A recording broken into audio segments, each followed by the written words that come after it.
السلام علیکم۔ آج ہم ایک بہت ہی دلچسپ موضوع پر بات کرنے والے ہیں۔ ہمارے پاس ایک تحریر کا اقتباس ہے جو قرآن کی روشنی میں، خاص طور پر سورۃ البقرہ کی آیت 14 کی روشنی میں منافقین کے رویے پر بات کرتا ہے۔ تو مقصد یہ ہے کہ اس آیت اور اس کی تفسیر کی مدد سے سمجھیں کہ یہ منافقین کون تھے، ان کے الفاظ کیا تھے، اور وہ ان کے اعمال کے پیچھے کیا سوچ چھپی تھی۔ آیت کا ترجمہ کچھ یوں ہے، اور جب یہ لوگ مومنوں سے ملتے ہیں تو کہتے ہیں کہ ہم ایمان لے آئے ہیں، اور جب اپنے شیطانوں کے پاس اکیلے جاتے ہیں تو کہتے ہیں کہ ہم تو بھائی تمہارے ساتھ ہیں، اور ان سے یعنی مسلمانوں سے تو ہم صرف مذاق کیا کرتے ہیں۔ تو یہ جو دوہرا معیار ہے، آج اسی پر بات ہوگی۔ جی بالکل، یہ آیت تو آپ دیکھیں منافقین کے کردار کی ایک تصویر کھینچ دیتی ہے۔ خاص طور پر یہ فرق کہ وہ مومنوں کے سامنے کیسے ہوتے تھے اور جب اپنے جنہیں یہاں شیطان کہا گیا ہے ان کے پاس جاتے تھے تو ان کا رویہ کیسا ہوتا تھا۔ یہ عملی طور پر ان کے نفاق کو دکھاتا ہے۔ اچھا، یہ اپنے شیطانوں کا جو ذکر آیا ہے، یہ بڑا غور طلب ہے۔ اس سے کیا مراد ہے؟ کیا یہ کوئی جنات وغیرہ ہیں؟ دیکھیں، تفسیر میں جو بات آتی ہے اس کے مطابق یہاں شیاطین سے مراد اصل میں ان کے وہ لیڈر، وہ سردار ہیں جو ان کو گمراہی پر، اسلام دشمنی پر اکساتے تھے۔ کچھ روایات میں تو خاص طور پر مدینہ کے یہودی سرداروں کا ذکر بھی ملتا ہے جو اس وقت وہ منافقین کے ایک طرح سے سرپرست تھے۔ اور ویسے بھی عربی میں شیطان کا لفظ صرف جنات کے لیے نہیں ہے۔ ہر سرکش، حد سے گزرنے والا، چاہے وہ انسان ہو یا جن، اس کو شیطان کہہ سکتے ہیں۔ قرآن میں بھی تو شیاطین الانس والجن آیا ہے، تو یہ کوئی بھی گمراہ کرنے والا لیڈر ہو سکتا ہے۔ یعنی یہ صرف کوئی مافوق الفطرت چیز نہیں، بلکہ انسانوں میں جو گمراہ کرنے والے رہنما ہیں ان کی طرف بھی اشارہ ہے۔ یہ تو بڑا اہم نکتہ ہے۔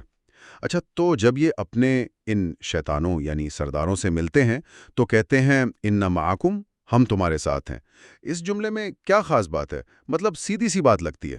نہیں، یہ سیدھی بات نہیں ہے۔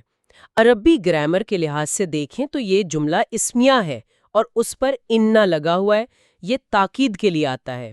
مطلب وہ صرف یہ نہیں کہہ رہے کہ ہم تمہارے ساتھ ہیں، بلکہ وہ پورے زور سے یقین دلا کر کہہ رہے ہیں کہ بھائی شک نہ کرنا، ہم پکے تمہارے ساتھ ہیں، نظریاتی طور پر، عملی طور پر، ہر طرح سے۔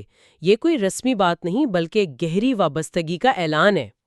اچھا، یعنی صرف الفاظ نہیں بلکہ ایک قسم کا حلفیہ بیان ہے کہ ہم تو پکے تمہاری پارٹی کے ہیں، اور پھر فوراً ہی کہتے ہیں انما نحن مستہزئون، ہم تو صرف مذاق اڑانے والے ہیں۔ اس کا کیا مطلب ہوا؟ مذاق کس سے؟ جی، مستہزئون یعنی مذاق اڑانے والے، کسی کو ہلکا سمجھنے والے، توہیق کرنے والے۔ اس کی تفسیر میں مفسرین نے کئی باتیں لکھی ہیں۔ ایک تو یہ کہ یہ پچھلی بات یعنی انا معکم اسی کی تاکید ہے۔ مطلب ہم تمہارے ساتھ اسی لیے ہیں کیونکہ ہم مسلمانوں کا تو مذاق اڑاتے ہیں۔ ظاہر ہے جو مذاق اڑاتا ہے وہ مخالف ہی ہوتا ہے۔ دوسری ویاخیا یہ ہے کہ یہ بتا رہے ہیں کہ ہمارا اصل کام ہی اسلام اور مسلمانوں کو وہ توہیق کا نشانہ بنانا ہے، اور یہ خود یعنی دین کا مذاق اڑانا یہ تو شدید کفر ہے۔ اور ایک تیسری بات یہ بھی ہو سکتی ہے کہ یہ ان کے سرداروں کے ممکنہ سوال کا جواب ہو۔ شاید وہ پوچھتے ہوں کہ بھئی اگر تم ہمارے ساتھ ہو تو مسلمانوں کے سامنے ایمان کا دعویٰ کیوں کرتے پھرتے ہو؟ تو جواب دیا، ارے وہ تو ہم یوں ہی مذاق کر رہے تھے، دل سے تھوڑی کہہ رہے تھے۔ تو گویا یہ مذاق اڑانا ان کی اصلیت تھی، یا کم از کم وہ اپنے لیڈروں کو یہی یقین دلانا چاہتے تھے۔ تو خلاصہ پھر یہی نکلا کہ یہ آیت اور اس کی تفسیر منافقت کی ایک بالکل واضح تصویر دکھا رہی ہے۔ ایک طرف ظاہری دعویٰ، دوسری طرف اندرونی حقیقت بالکل مختلف۔ اپنے اصل لیڈروں سے پکی وابستگی کا اعلان اور ایمان والوں کا مذاق اڑانا۔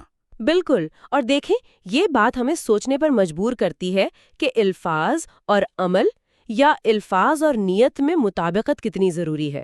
یہ جو رویہ ہے، یہ دوغلا پن، یہ صرف تاریخ کا حصہ نہیں ہے۔ آج بھی ہمارے معاشرے میں، تعلقات میں، سیاست میں یہ چیز کس طرح نظر آ سکتی ہے؟ جب لوگ ظاہر میں کچھ اور ہوں اور باطن میں کچھ اور، تو اس سے اعتماد کیسے ختم ہوتا ہے؟ معاشرے پر کیا اثر پڑتا ہے؟ یہ وہ سوال ہے جو یہ آیت ہمارے سامنے رکھتی ہے، جس پر غور کرنا چاہیے۔